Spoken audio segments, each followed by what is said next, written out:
Pemirsa, memasuki akhir pekan, harga sejumlah kebutuhan pokok di Pasar Rakyat Soak Batu 26 Ilir masih bervariasi. Ada yang mengalami kenaikan dan ada yang mengalami penurunan. Sedangkan untuk stok kebutuhan pangan masyarakat dipastikan masih aman dan mencukupi.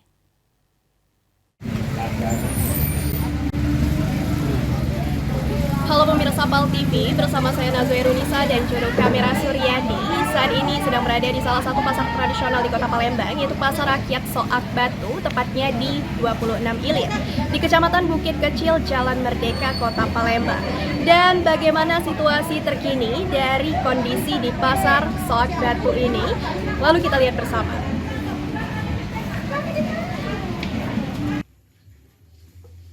Memasuki akhir pekan, aktivitas jual beli di Pasar Rakyat Soak Batu 26 Ilir, Jalan Merdeka, Kota Palembang, terpantau berjalan normal. Di tengah tingginya aktivitas masyarakat berbelanja kebutuhan rumah tangga, harga sejumlah komoditas bahan pokok menunjukkan perubahan yang beragam. Oke Kak, terkait dengan peningkatan harga dari bahan pangan dan juga bahan pokok yang tersedia mungkin di Pasar Rakyat Soak Batu ini, kira-kira komoditas apa yang mengalami peningkatan?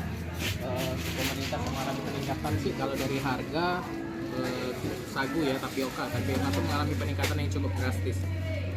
Kalau untuk barang-barang lain seperti minyak, telur, beras itu sih nggak ada peningkatan, cuman kalau minyak dan telur mengalami penurunan. Tapi Suryadi, PAL TV.